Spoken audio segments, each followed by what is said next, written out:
शामू एक गरीब किसान था। उसके पास करीब 2 बीघा जमीन थी, जिस पर खेती करके जैसे तैसे वो अपना घर चलाता था। लेकिन पिछले 2 साल से बारिश के कारण उसकी फसल बर्बाद हो जा रही थी, जिसकी वजह से 2 वक्त का रोटी जुटाना भी उसके लिए मुश्किल हो रहा था। ऊपर से उसने गांव के ही साहूकार प्रेमचंद से कर्ज लेकर 2 साल से खेती की थी। वो कर्ज भी वो लौटा नहीं पाया था। इधर बीते कुछ दिनों से शामू की पत्नी पूजा की तबीयत ठीक नहीं थी। शामू पूजा से कहता है, दिन ब दिन तुम बीमार पड़ती जा रही हो और एक मैं हूं जो ठीक से तुम्हारा इलाज भी नहीं करवा पा रहा हूं। ऐसा करता हूं, आज साहूकार से कुछ कर्ज और मांग लेता हूं और तुम्हें अच्छे डॉक्टर के पास ले जाता हूं। अरे आप चिंता मत कीजिए, मैं ठीक हूँ, मुझे कुछ नहीं हुआ है। शामू साहूकार के पास जाता है और पैसे मांगता है।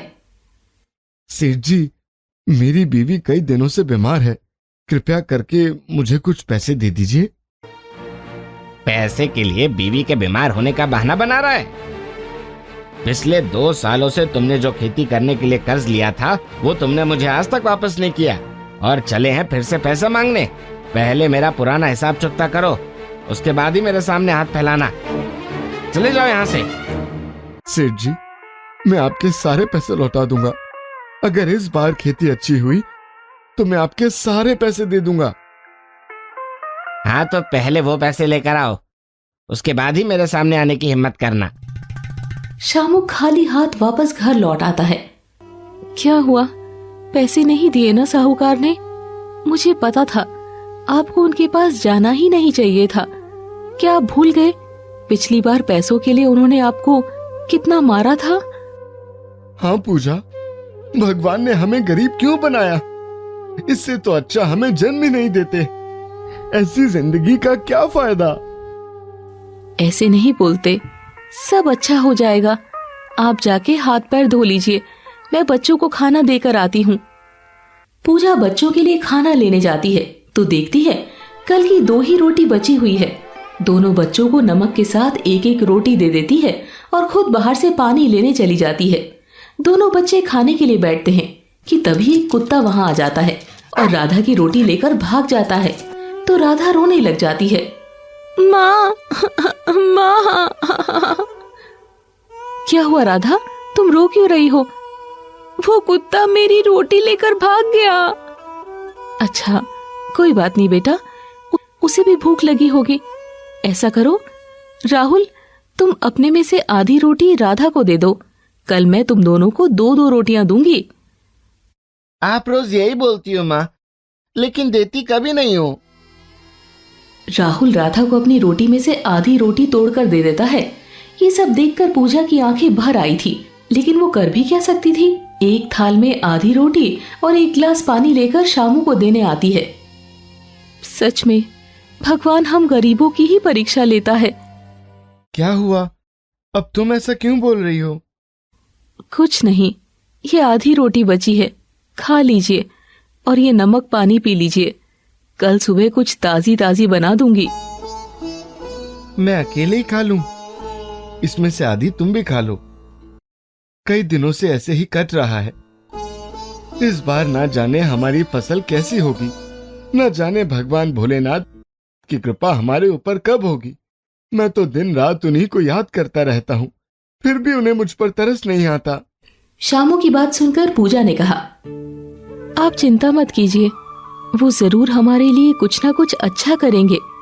भगवान को गलत नहीं कहते, हमारी किस्मत में जो लिखा होता है वही होता है। बस भगवान को याद करते रहना चाहिए।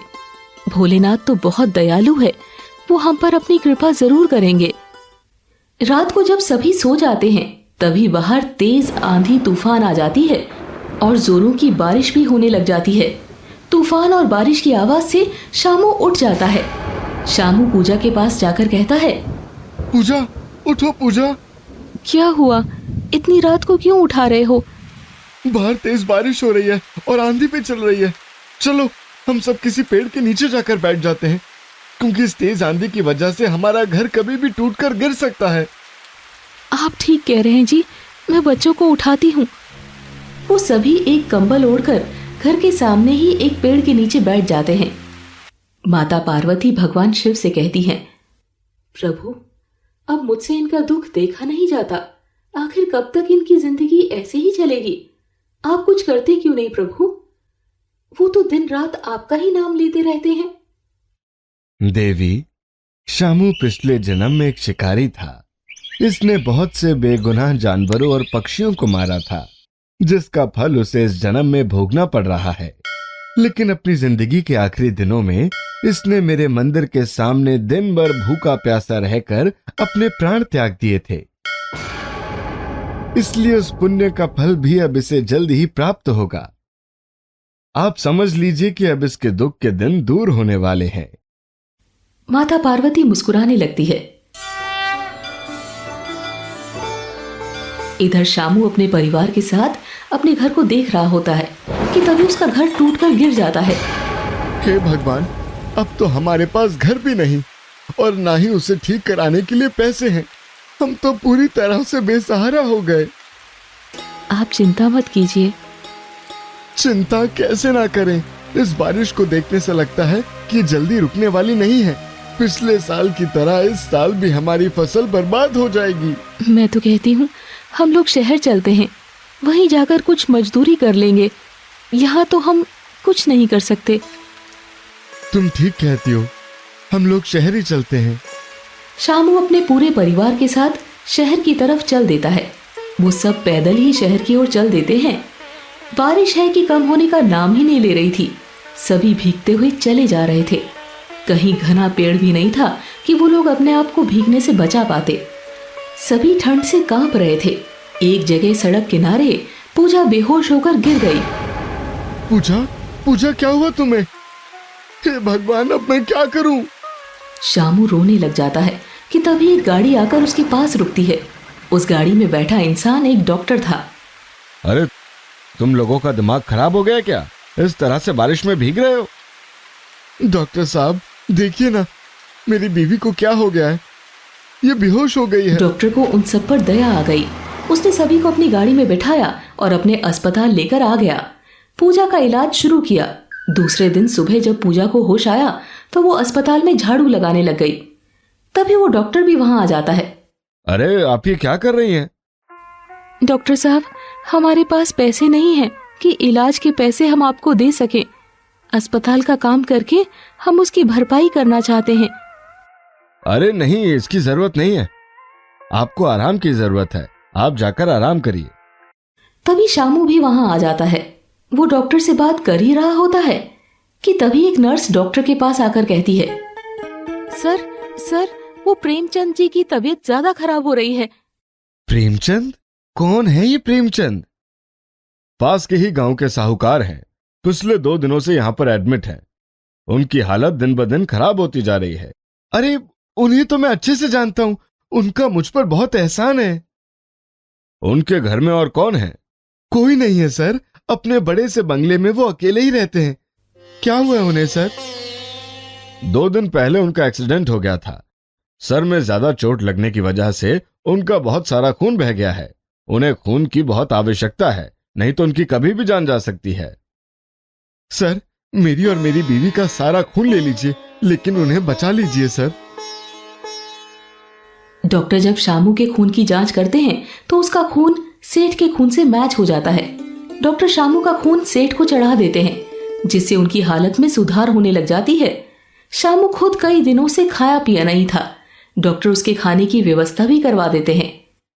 तुम कुछ दिनों तक यहाँ रुक सकते हो। आपका ये एहसान हम कभी नहीं भूल पाएंगे सर। आप इंसान नहीं, भगवान हैं। कुछ दिनों बाद सेठ प्रेमचंद पूरी तरह से ठीक हो जाते हैं और आकर डॉक्टर से कहते हैं, डॉक्टर साहब, आपका बहुत बहुत धन्यवाद। आपने भगवान बनकर मेरे प्राणों की रक्षा की है। अरे नहीं, आपकी जान मेरी वजह से नहीं, बल्कि शामू ने आपको अपना खून देकर आपकी जान बचाई है। अगर वो नहीं होता तो शायद आप भी। इधर पूजा की भी तबीयत ठीक हो गई थी। इसीलिए शामू अपने परिवार को लेकर वहां से जा रहा था कि तभी सेठ प्रेमचंद उसे ढूंढते हुए उसके पास पहुंचे। अरे शामू, तुम कहाँ जा रहे हो? शामू को लगा कि सेठ जी उससे अपना पैसा मांगने आए हैं। सेठ जी, हम शहर जाकर मेहनत करके पैसा कमा लेंगे और आपका सारा कर्जा चुका देंगे।